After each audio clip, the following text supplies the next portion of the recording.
আসসালামু আলাইকুম, আমি হুমায়ুন স্যার আবার চলে আসলাম তোমাদের মাঝে।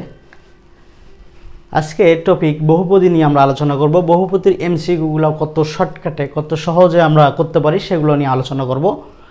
তোমরা যারা inter first year second year এবং পরীক্ষার্থী যারা আছো সবার জন্য এই অধ্যায়টা খুবই গুরুত্বপূর্ণ।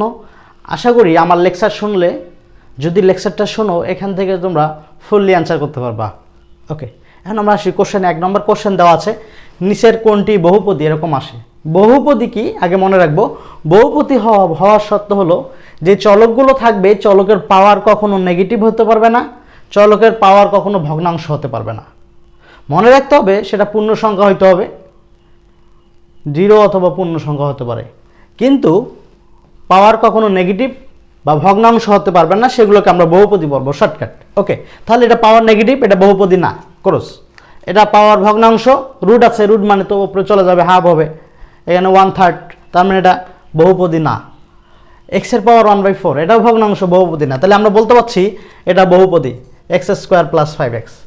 ওকে, তো সবাই আমরা দেখি যে কোনটা বহুপদী। অনেক সময় পরীক্ষায় যে মনে রাখি যে বহুপদী কোনটা, সেটা অ্যান্সারে দেখাই দিই, কিন্তু কোশ্চেন কিন্তু ঘুরায় আসবে যে নিচের কোনটি বহুপদী রাশি নয়।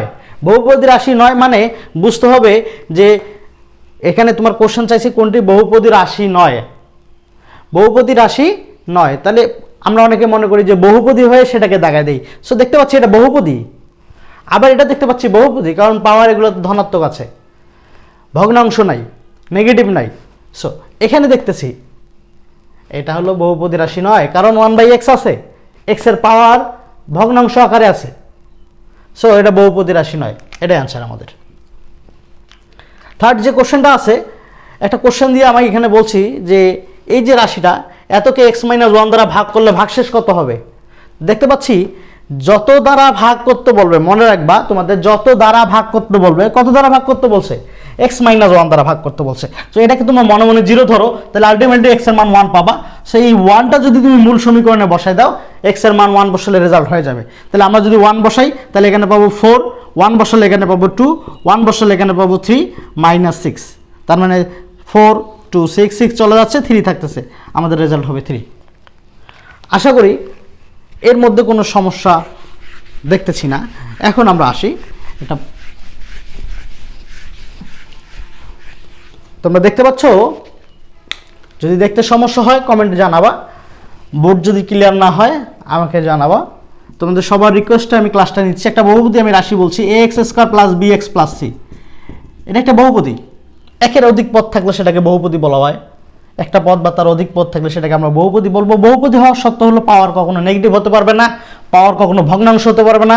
সো আমরা একটা দ্বিঘাত এক চলকের একটা বহুপদী দেখলাম, এটা দ্বিঘাত সমীকরণ, কারণ যার ঘাত যত, পাওয়ার এক্সের যত, তাকে বলি সেটা ততঘাত সমীকরণ। তাহলে এটা দ্বিঘাত সমীকরণ। এই দ্বিঘাত সমীকরণে আমরা মূল পাবো 2টা, দ্বিঘাত সমীকরণে আমরা মূল পাবো 2টা।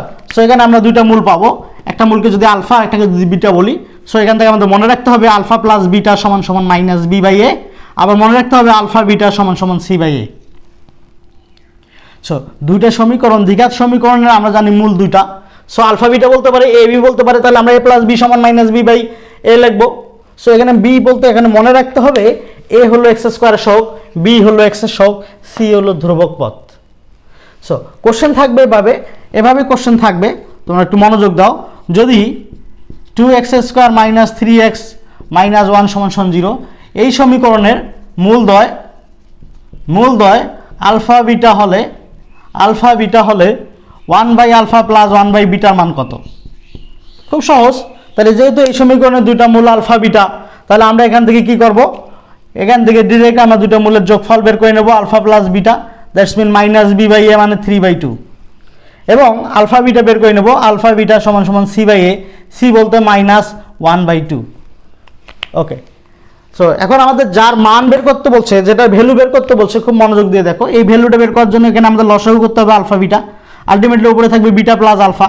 তখন মান বসাতে পারি, বিটা প্লাস আলফার মান বসাই দিব 3/2, আবার আলফা বিটার মান বসাই দিব -1/2।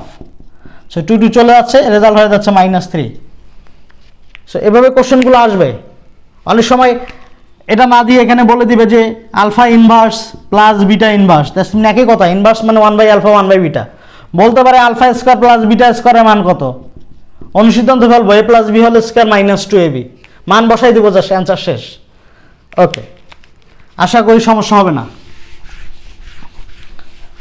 আচ্ছা, খুব ভেরি ভেরি ইম্পর্ট্যান্ট, প্রত্যেক পরীক্ষায় আসে এবং তোমাদের বোর্ড পরীক্ষায় মাস্ট আসবে। তোমরা একটু দেখতে পাচ্ছ যে একটা দ্বিঘাত রাশির সলিউশন করতে গেলে আমরা এভাবে বলি, এক্স এর মান যদি আমরা বের করি তাহলে এটা সূত্র জানি minus b plus minus root over b square minus 4ac divided by 2a।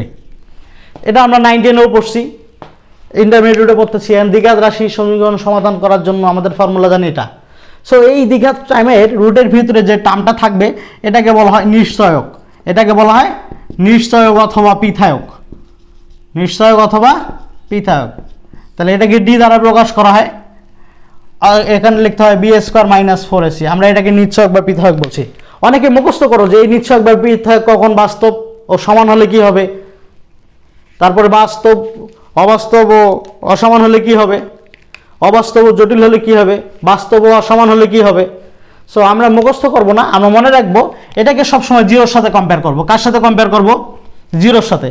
যদি ডির মান 0 হয়, that's mean b square minus 4ac-র মান 0 হয়, তাহলে আমরা বলবো যে সেটা তো জিরোর সমান। এটা সে কি জিরোর সমান, তাহলে জিরোটা কি বাস্তব, তাহলে আমরা এটাকে বলতে পারবো বাস্তব ও সমান, বাস্তব ও সমান। তাহলে বাস্তব ও সমান কখন হবে, যখন নিশ্চয়ক 0-র সমান হবে, নিশ্চয়কের মান 0 হবে, তখন আমরা বলবো বাস্তব ও সমান। তার মানে কোনো প্রশ্ন যদি বলে যে এই সমীকরণটা বাস্তব ও সমান হলে কে এর মান কত, তাহলে বাস্তব ও সমান বললে বি স্কোয়ার মাইনাস 4ac-র মান 0 ধরবো।